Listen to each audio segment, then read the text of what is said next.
పెద్దలు గౌరవనీయులు రాష్ట్ర మాజీ ఉప ముఖ్యమంత్రి వర్యులు శ్రీకాకుళం జిల్లా వైఎస్ఆర్ కాంగ్రెస్ పార్టీ అధ్యక్షులు శ్రీ ధర్మాన కృష్ణదాస్ గారు, వేదికను అలంకరించినటువంటి వైఎస్ఆర్ కాంగ్రెస్ పార్టీ నాయకులు, మిత్రులారా, ఇవాళ ఈ మీడియా సమావేశం మీ ద్వారా ఈ జిల్లాలో ఉన్నటువంటి ప్రజానీకానికి, రాష్ట్ర ప్రజానీకానికి కొన్ని విషయాలు తెలియజేస్తూ జగన్మోహన్ రెడ్డి గారు పిలుపు మేరకు ప్రభుత్వ మెడికల్ కాలేజీలు ప్రైవేటు పరం చేయడాన్ని నిరసిస్తూ రాష్ట్ర వ్యాప్తంగా రాష్ట్ర చరిత్రలో ఎన్నడూ లేని విధంగా కోటి సంతకాల ఉద్యమ కార్యక్రమం జరిగింది. 10వ తారీఖున నియోజకవర్గంలో ఉన్నటువంటి సంతకాలు సేకరించినటువంటి ప్రతులను జిల్లా హెడ్ క్వార్టర్కి తీసుకురావడం జరిగింది. దీనిలో వైఎస్ఆర్ కాంగ్రెస్ పార్టీ నాయకత్వంతో పాటు ఈ జిల్లాలో ఉన్నటువంటి ప్రధానమైనటువంటి పౌరులు, విద్యార్థులు, మేధావులు ఈ రాష్ట్ర ప్రభుత్వం అనుసరిస్తున్నటువంటి ప్రజా వ్యతిరేక కార్యక్రమాలకి నిరసనగా అనూహ్యమైనటువంటి స్పందన తీసుకొచ్చారు. మేము ఊహించిన దానికన్నా కూడా భారీగా ప్రజల నుంచి, ప్రధానంగా గ్రామ స్థాయిలో ఉన్నటువంటి ప్రజల నుంచి స్పందన వచ్చింది. ఇది మాకు చాలా సంతోషం. ఇవాళ 2-3 విషయాలని మీడియా ద్వారా ఈ జిల్లా రాష్ట్ర ప్రజానీకానికి తెలియజేయాలనుకుంటున్నాం. 1923 నుంచి 2019 వరకు, అంటే దాదాపు 96 సంవత్సరాలలో ఈ రాష్ట్రంలో ఉన్నటువంటి మెడికల్ కాలేజీ మొత్తం 12 మాత్రమే. భారత రాజ్యాంగం ప్రకారం విద్యా, వైద్యం అనేది దేశంలో ఉన్నటువంటి ప్రజలందరికీ కూడా అందించవలసినటువంటి బాధ్యత ప్రభుత్వానికి.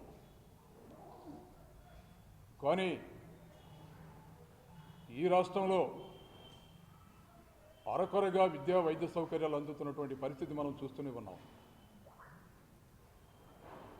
జగన్మోహన్ రెడ్డి గారు ముఖ్యమంత్రి అయిన తర్వాత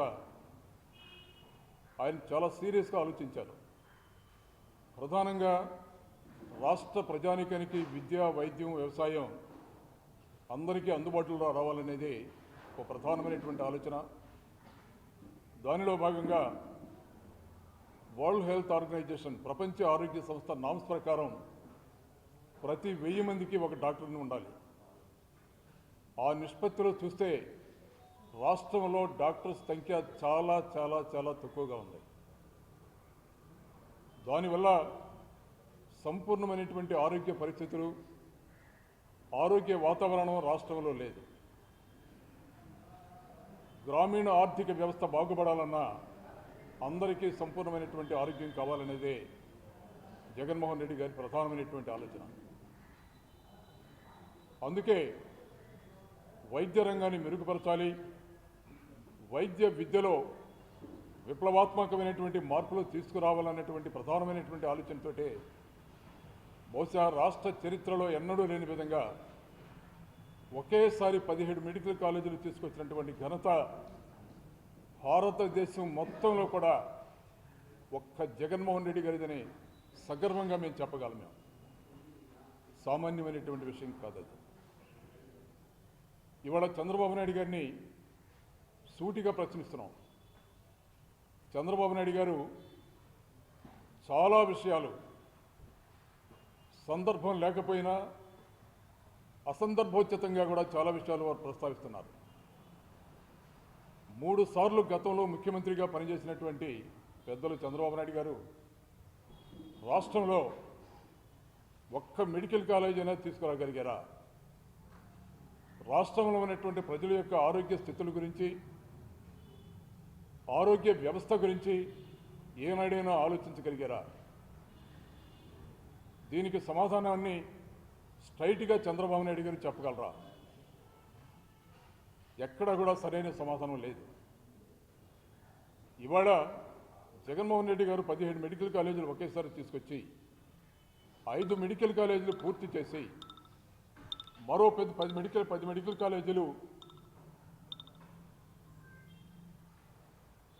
దాదాపు 80% పూర్తి చేసి అన్ని పర్మిషన్స్ కూడా తీసుకొచ్చిన తర్వాత దురదృష్టం రాష్ట్రంలో ప్రభుత్వం మారిపోయింది. ప్రభుత్వం మారిన తర్వాత అదే విధానాన్ని కొనసాగించకుండా అలవాటైనటువంటి పరిస్థితుల్లో చంద్రబాబు నాయుడు గారు ఆ ప్రభుత్వ మెడికల్ కాలేజీని ప్రైవేటీకరణ చేయాలన్నటువంటి దుర్మార్గమైనటువంటి ఆలోచనతో ఇవాళ ముందుకెళ్తున్నారు. ఇవాళే కాదు, చంద్రబాబు నాయుడు గారు ఎప్పుడు అధికారంలో వచ్చినా సరే, ఎందుకంటే గతంలో ఆయన ముఖ్యమంత్రిగా పనిచేసిన రోజుల్లో, ఉమ్మడి రాష్ట్రంలో పనిచేసిన రోజుల్లో కూడా 53 ప్రభుత్వ రంగ సంస్థల్ని ప్రైవేటీకరణ చేసినటువంటి ఘనత ఆంధ్రప్రదేశ్ చరిత్రలో ఒక్క చంద్రబాబు నాయుడు గారిదే. అదే పరిస్థితి మళ్ళీ ఇవాళ ఆయన చేస్తున్నారు. ఇవాళ మనం అందరం కూడా ఒక్క విషయాన్ని ఆలోచించాలి. భారతదేశంలో ఏదైనా ఒక మెడికల్ కాలేజ్ కానీ, ఒక సూపర్ స్పెషాలిటీ హాస్పిటల్ కానీ, ఒక ప్రైవేట్ హాస్పిటల్ కానీ పర్మిషన్ ఇవ్వాలంటే మెడికల్ కౌన్సిల్ ఆఫ్ ఇండియా వాళ్ళ గైడ్లైన్స్ ఉంటాయి. ఆ గైడ్లైన్స్లో ప్రధానమైనటువంటి 2 విషయాలు ఉన్నాయి.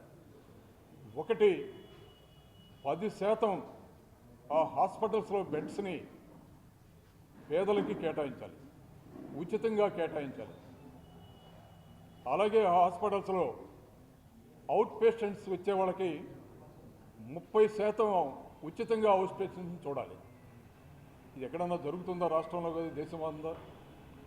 ఇవాళ మన జిల్లాలోనే ప్రైవేట్ హాస్పిటల్స్ ఉన్నాయి, ప్రైవేట్ మెడికల్ కాలేజీలు ఉన్నాయి. ఎక్కడన్నా జరుగుతుందా అసలు? ఎక్కడ దేశవ్యాప్తంగా ఎక్కడ కూడా దీన్ని అమలు చేయట్లేదు. అలాంటిది వాళ్ళ చంద్రబాబు నాయుడు గారు హాస్యాస్పదమైనటువంటి విషయాలు మాట్లాడుతున్నారు.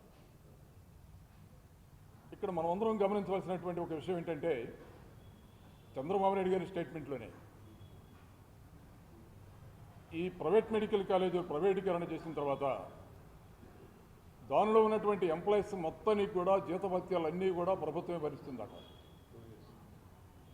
2 సంవత్సరాలు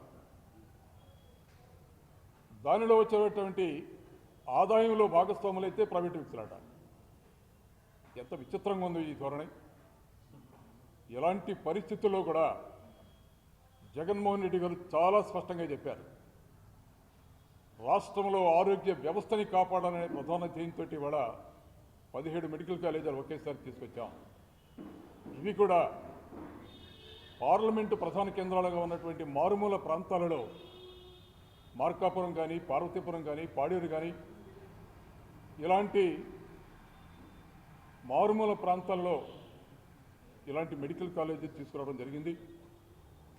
ప్రధానంగా బిలో పావర్టీ లైన్ కింద ఉన్నటువంటి ప్రజానీకానికి అందరికీ కూడా ఉచితంగా వైద్య విద్య, ఉచితంగా వైద్యం అందాలనే ప్రధాన ధ్యేయంతో ఈ మెడికల్ కాలేజీలన్నీ కూడా తీసుకురావడం జరిగింది. ఇవాళ ఇది ప్రైవేటు వ్యక్తులు కనుక కట్టబెట్టినట్టయితే ఆరోగ్య వ్యవస్థ కుప్పకూలుతుంది. ఈ ప్రభుత్వం అధికారంలోకి వచ్చి ఈ సంవత్సరాల కాలంలో దేశ చరిత్రలో ఎన్నడూ లేని విధంగా, మనకి ఇండిపెండెన్స్ వచ్చిన తర్వాత భారతదేశ చరిత్రలో ఏ రాష్ట్రంలో లేని విధంగా 2 లక్షల అయిపోయింది 2,66,175 కోట్ల రూపాయలని అప్పు చేశాడు చంద్రబాబు నాయుడు. ఈ అప్పు దేని మీద ఖర్చు పెడుతున్నారో కూడా ఇవాళ రాష్ట్ర ప్రజానీకానికి స్పష్టత ఇవ్వటం లేదు. ఒక్క అమరావతి అనే ఒక రాజధాని నిర్మాణానికే దాదాపు 1,00,000 కోట్లు పెట్టి నిర్మాణం చేయాలనుకుంటున్నారు. అమరావతి రాజధాని విషయంలో ఎవరికి అభ్యంతరం లేవు, కానీ అమరావతి నగర నిర్మాణానికి 1,00,000 కోట్లైనా సరే అప్పు చేసి అక్కడ ఉన్నటువంటి అతి కొద్ది మంది వ్యక్తుల్ని మరింత ధనవంతులు చేయాలనే ప్రధానమైనటువంటి ఆలోచనతో కూడా ప్రభుత్వం ముందుకెళ్తుంది. ఆ అప్పు భవిష్యత్తులో రాష్ట్ర ప్రజానీకమైన రుద్దటానికి ఈ ప్రభుత్వం సిద్ధంగా ఉంది. దాదాపు 2,66,000 కోట్ల రూపాయలు అప్పు చేసి రాష్ట్ర ప్రజల మీద ఈ భారం చేయబడుతున్నటువంటి ఈ ప్రభుత్వానికి 5,000 కోట్ల రూపాయలు, కేవలం 5,000 కోట్ల రూపాయలు ఖర్చు పెట్టి 10 ప్రభుత్వ హాస్పిటల్స్ని, మెడికల్ కాలేజెస్ని నిర్మాణం చేయటం ఏం ఆలోచిస్తుందో కూడా ఈ ప్రభుత్వం రాష్ట్ర ప్రభుత్వానికి సమాధానం చెప్పాలి. రాష్ట్ర ప్రజానీకానికి సమాధానం చెప్పాల్సినటువంటి బాధ్యత ఉంది వాళ్ళు. అందుకే ఈ ప్రభుత్వం చేస్తున్నటువంటి ప్రజా వ్యతిరేక కార్యక్రమాలకి నిరసనగా మా నాయకులు జగన్మోహన్ రెడ్డి గారు చాలా పెద్ద స్థాయిలో 1 కోటి సంతకాలతోటి రాష్ట్ర గవర్నర్ గారిని కలిసి వారికి ఈ 1 కోటి సంతకాలు కూడా సమర్పించి నిద్రపోతున్నటువంటి రాష్ట్ర ప్రభుత్వాన్ని మేల్కొల్పే విధంగా, ఆ నిర్ణయాన్ని విరమించిన విధంగా మహా ఉద్యమం చేపట్టాలని తలంపు చేశారు. ఆ ఉద్యమంలో భాగంగా ఇవాళ రాష్ట్ర వ్యాప్తంగా భారీ స్థాయిలో అంచనాలకు మించి 1 కోటికి మించి సంతకాల ఉద్యమం జరిగింది. ఇవాళ శ్రీకాకుళం జిల్లాలో కూడా అన్ని నియోజకవర్గాలలో 50,000కి పైగా సంతకాల సేకరణ జరిగింది. ఒక విధంగా నరసన్నపేట, టెక్కలి, ఆముదల వలస, అలాగే శ్రీకాకుళం ఈ నియోజకవర్గాల్లో కూడా ఊహించని స్థాయిలో భారీగా ప్రజల నుంచి స్పందన వచ్చింది.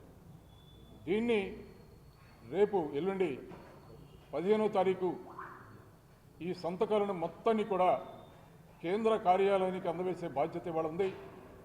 జగన్మోహన్ రెడ్డి గారి పిలుపు మేరకు ఇవాళ వైఎస్ఆర్ కాంగ్రెస్ పార్టీ శ్రేణులు, దీనిలో భాగస్వాములైనటువంటి విద్యార్థులు, ఇందులో చైతన్యవంతులైనటువంటి ఈ జిల్లా ప్రజానీకం అందరూ కూడా భారీగా పాల్గొని ఈ సంతకాల సేకరణ కార్యక్రమంలో పాల్గొన్నటువంటి ప్రతి ఒక్కరూ కూడా 15వ తారీఖు భారీగా ఉద్యమంలో భాగస్వాములు కావాలని మిమ్మల్ని అందరినీ కోరుకుంటూ, మీడియా మిత్రులందరికీ కూడా హృదయపూర్వక ధన్యవాదాలు తెలియజేసుకుంటూ థ్యాంక్ యూ వెరీ మచ్.